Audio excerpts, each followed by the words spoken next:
Hey everyone, I'm Ronnie, And I'm Jessica, and you're listening to Clean With Me. the podcast where we walk you through cleaning your house.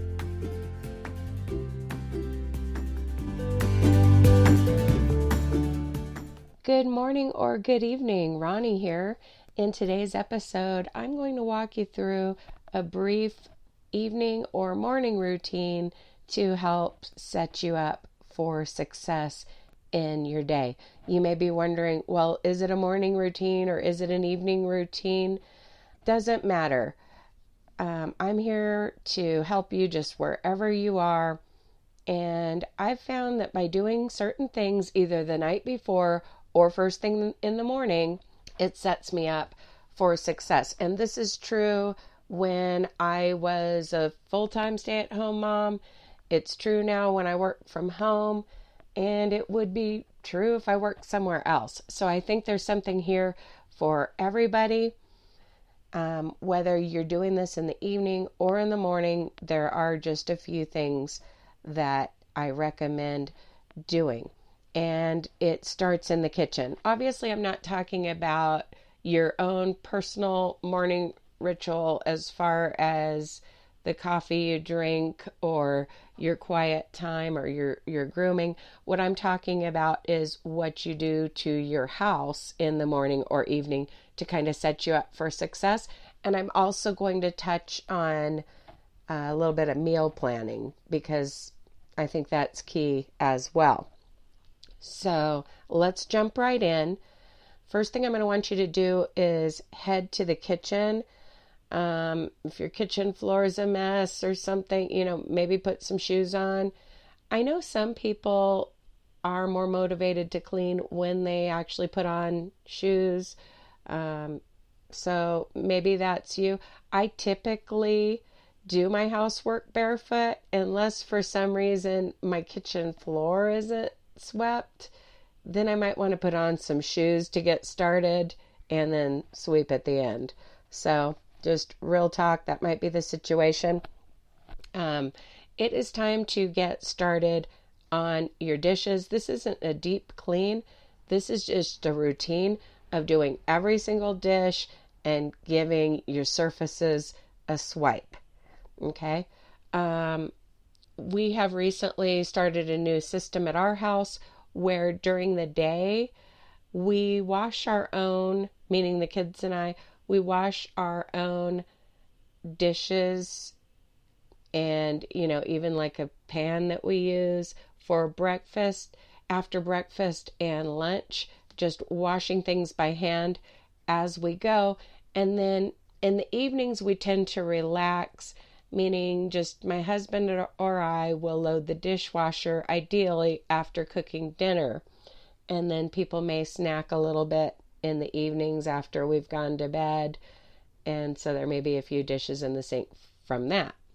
So if this is your evening routine, it's after dinner and you're going to want to wash every single dish. That's ideal. Everybody knows the ideal is going to bed with a clean kitchen. But if that's not your situation, if you woke up to a mess, that's okay too. So be working on your dishes, whatever that means for you. Maybe you need to empty, reload, and run the dishwasher. Or if you're like me, on some mornings where we've run the dishwasher after dinner, there are like maybe 5 or 6 items in the sink from, people getting a drink during the night or snacking or whatever, later in the evening or maybe early in the morning. I'm usually the first one up though. And you may be thinking, 5 or 6 items in the sink, no big deal. Just go ahead and start your day. No, it's important to have that clean slate because I have found that people tend to keep their environment clean when it's clean to begin with. So if every single dish is clean in the morning, either because you did it the night before or you did it first thing in the morning, that's going to set your day up for success. So we're going to spend about 6 more minutes in the kitchen just doing the dishes, whatever that means for you. Sometimes you've got to empty, reload, and run the dishwasher. Maybe you wash by hand and you need to empty a drying rack. and pre-rinse and start your first sink load. Maybe you don't do sink loads. Maybe you wash everything under running water. Everybody has their own system, but I highly recommend getting every single dish done either the night before or first thing in the morning to set your day up for success. And I'm not going to get real preachy to you about doing it the night before, because I think everybody drops the ball on that sometimes. But ideally, if you run the dishwasher the night before, you may only need to wash a few items by hand in the morning, which is kind of what we've been doing. I did slack off on the system a few times just because I've been sick. And it was a good learning experience, because I noticed when there were a few things in the sink that people tended to forget, people meaning kids, tended to forget about the rule of washing their dish. But when they see a perfect kitchen, their dirty dish is out of place, and they realize, oh yeah, I'm supposed to wash this. So I feel like it works wonders. And typically when I'm working on those few dishes in the morning, I am thinking about dinner. What are we going to do about dinner tonight? Do I need to pull something out of the freezer to thaw? Am I going to make something that goes directly from the freezer into the oven? Or am I going to cook in the morning?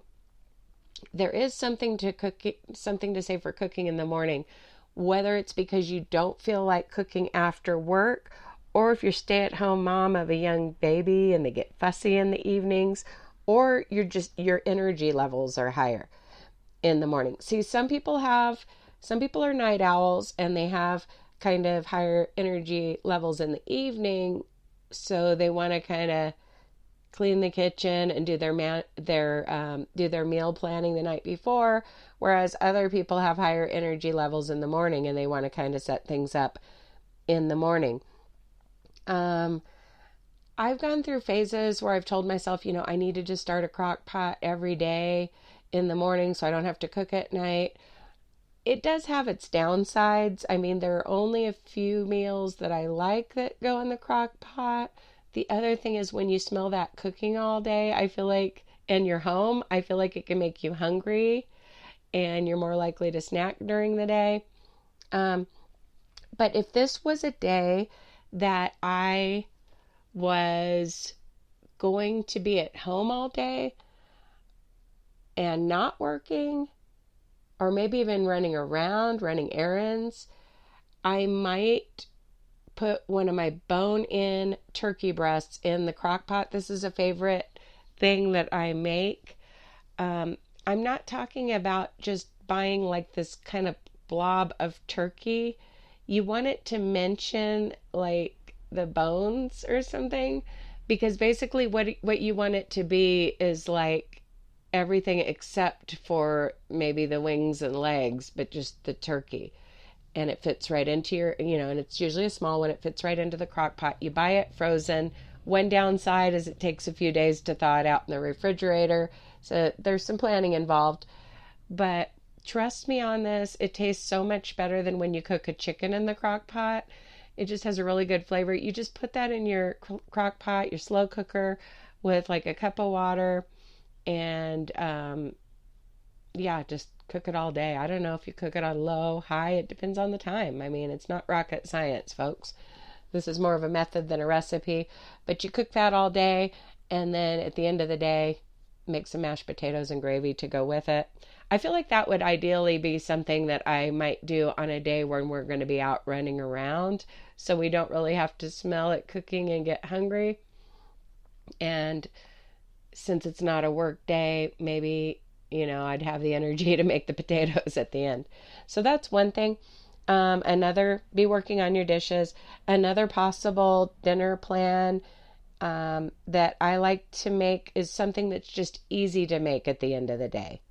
And for me, a lot of times that's hamburgers.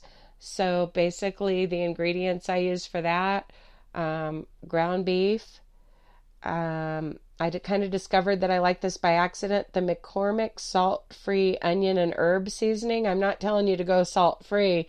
I'm just saying use that and some salt and pepper to season your meat. Super yummy. I grew up with onion powder and salt on the hamburgers, but this McCormick salt-free onion and herb is a great substitute for the onion powder.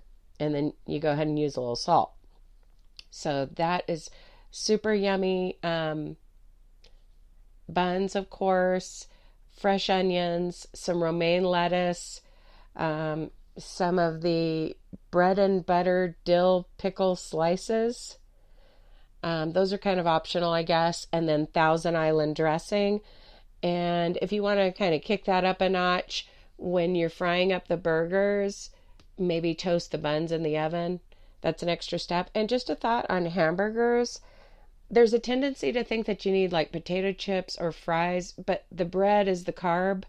So for just a weeknight dinner, really all you need are the hamburgers. I mean, it's a complete meal in one. If you want it to have the dairy group, you can put a slice of cheese on that patty when it's almost done and melt that on. If you want it to have like every food group.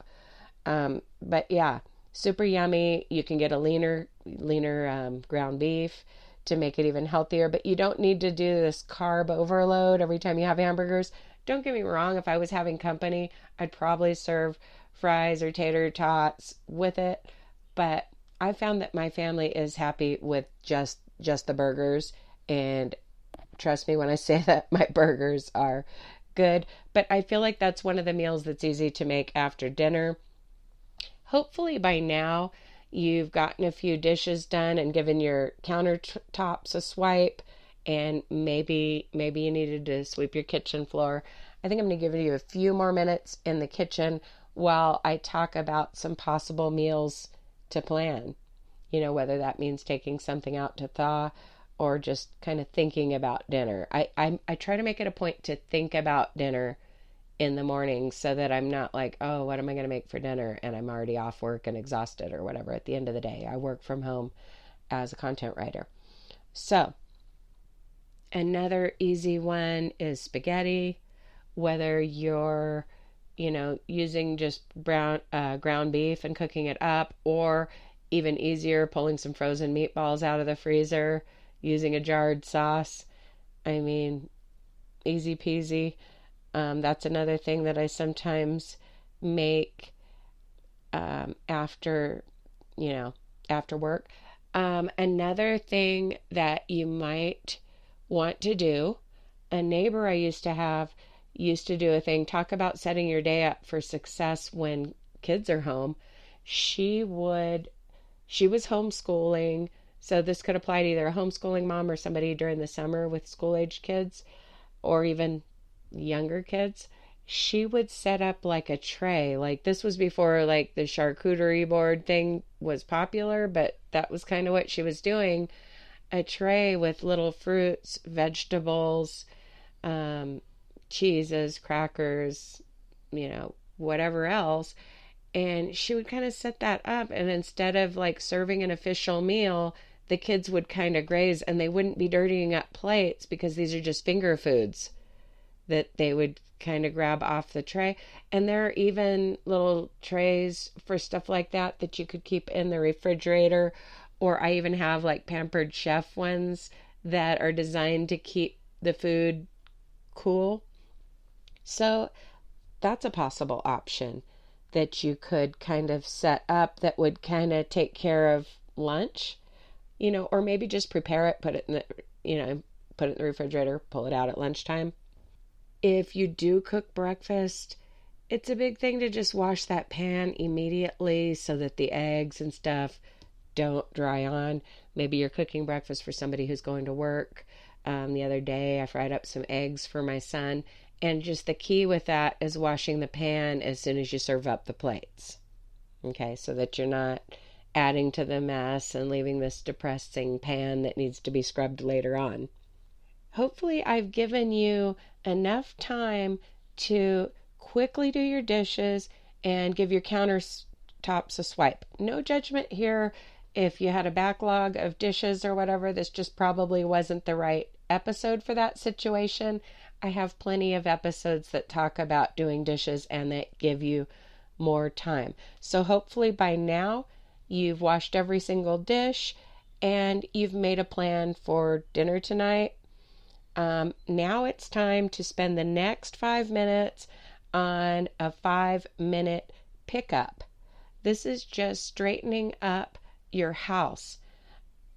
This could be your entire house, or it could be just your front room, your entryway, whatever you have time to do in 5 minutes. You may be telling yourself it's going to take me longer than 5 minutes to pick up, but it probably isn't. Sometimes just picking up is something that doesn't sound fun and we procrastinate on it. Or, maybe your kids are asleep and you're thinking, whether it's evening or morning, your kids might be asleep and you're thinking, like, I'm going to make them do this. But go ahead and just jump in and do it.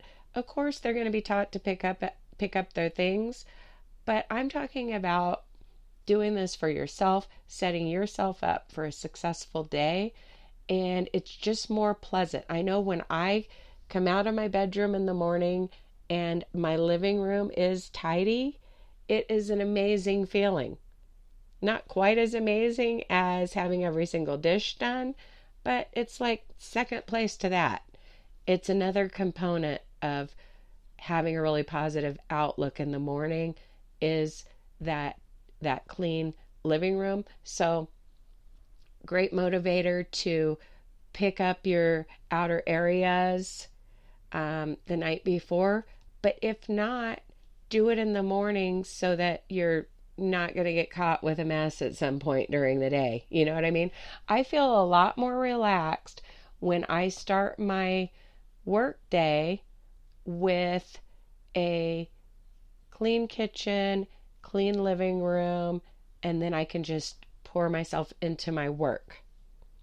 And if you're a stay-at-home mom of littles, a lot of times doing certain things before they even wake up or after they go to bed can be a real sanity saver. So I'm going to give you maybe 3.5 more minutes to do that pickup. It could involve picking up shoes or toys that are strewn about. You could live in an all-adult household and you might need to take some pizza boxes out to the trash that are sitting on your coffee table. You might need to straighten some throw pillows, or just put away some project that you have set up in your living room right now that doesn't need to be there. I realize some people are working on a puzzle or something like that, but sometimes we tend to leave things out that really shouldn't be out. And what's allowed out and not out, is up to you. It's your job to kind of create the rules of where things go in your house, what can be left out, what cannot.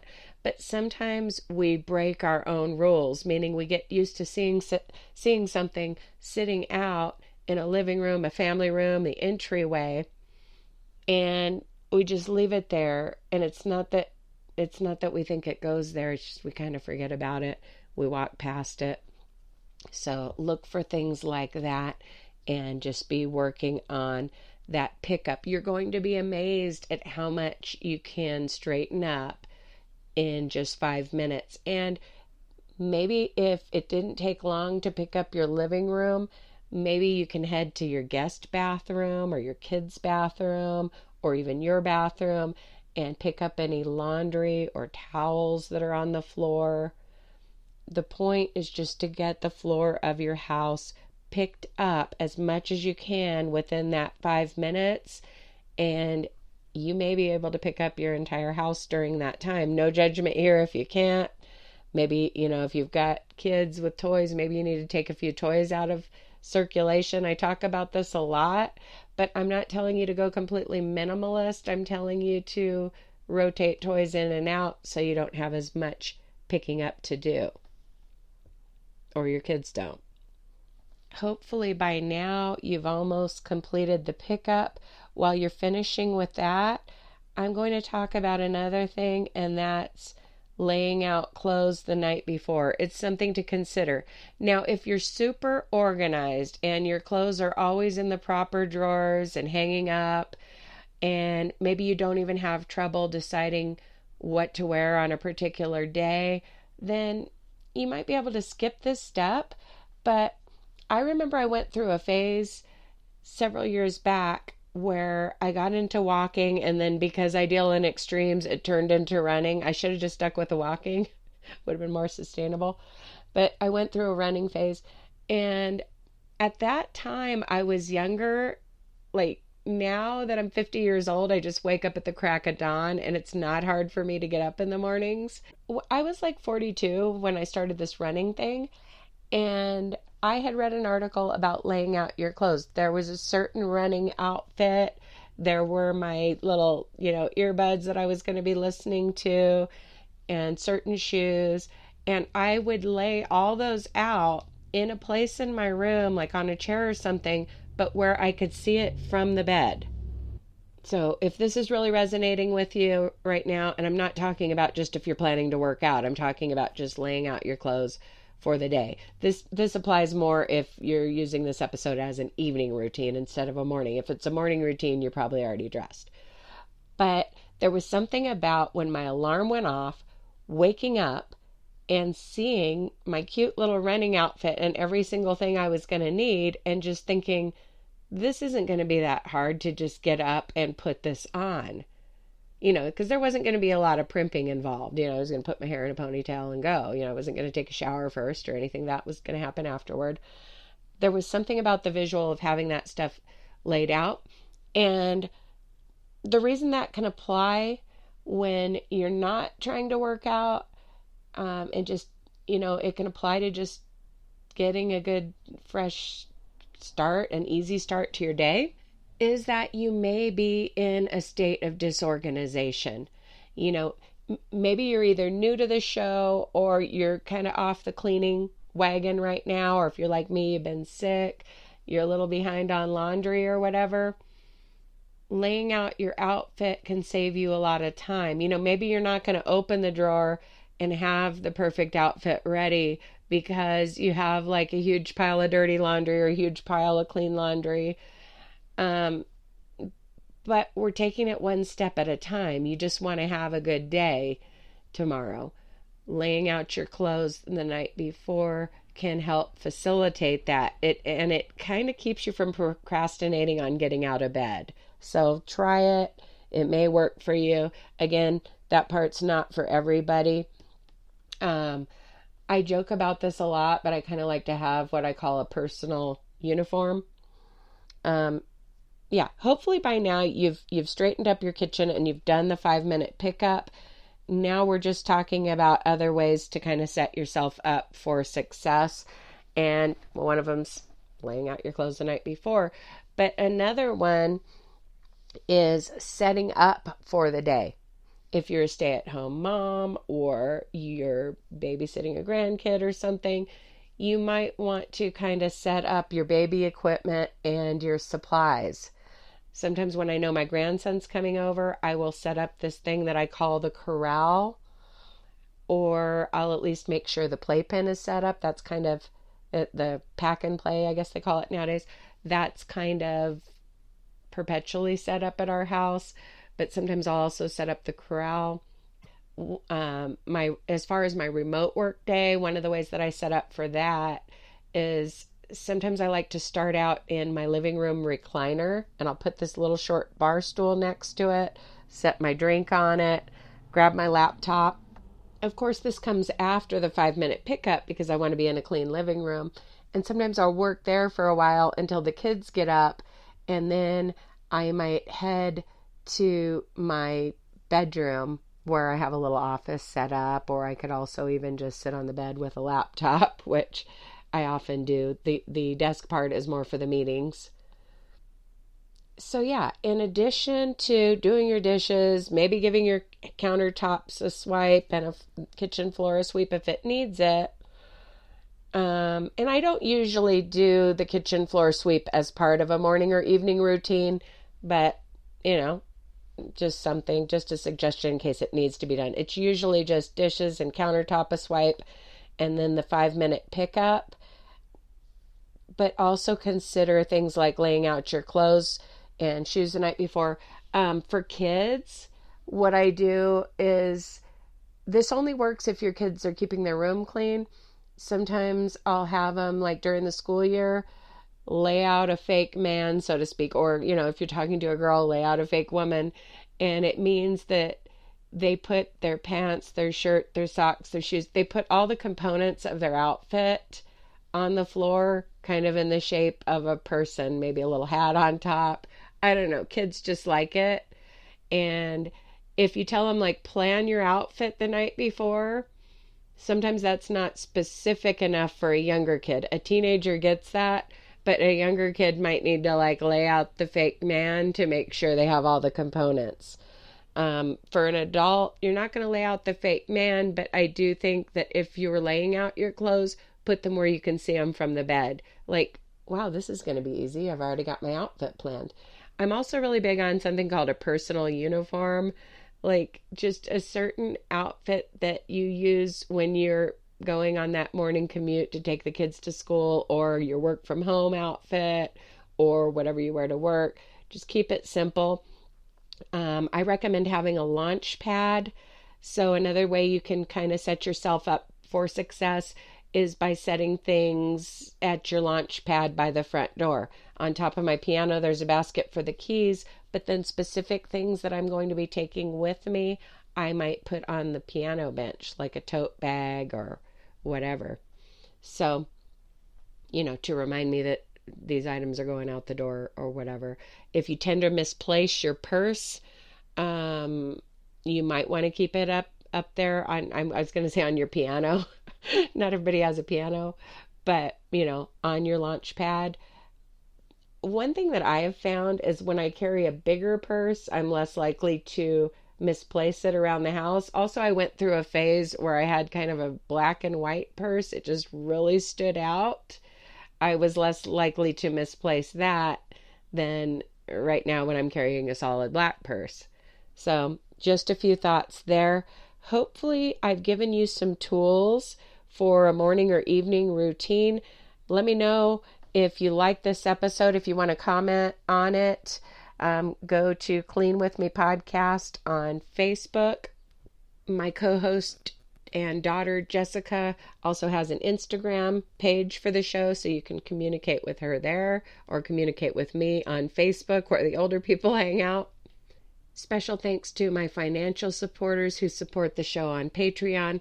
I don't expect it, but I sure appreciate it. Thank you to everyone who's given me a 5-star rating and review. Jessica will probably be in the next episode, so be watching out for that. By the way, we are going to start consistently releasing episodes on Mondays and Wednesdays, so it's going to be a lot more predictable, but still be sure to click follow or subscribe on whichever podcast app you use, because that definitely helps us as well. I hope you have a wonderful day, either today or tomorrow, since you've done some stuff to set yourself up for success. I'm proud of you for that. I appreciate each and every one of you. Thank you so much for listening. And as always, happy cleaning. We'll talk to you in the next episode.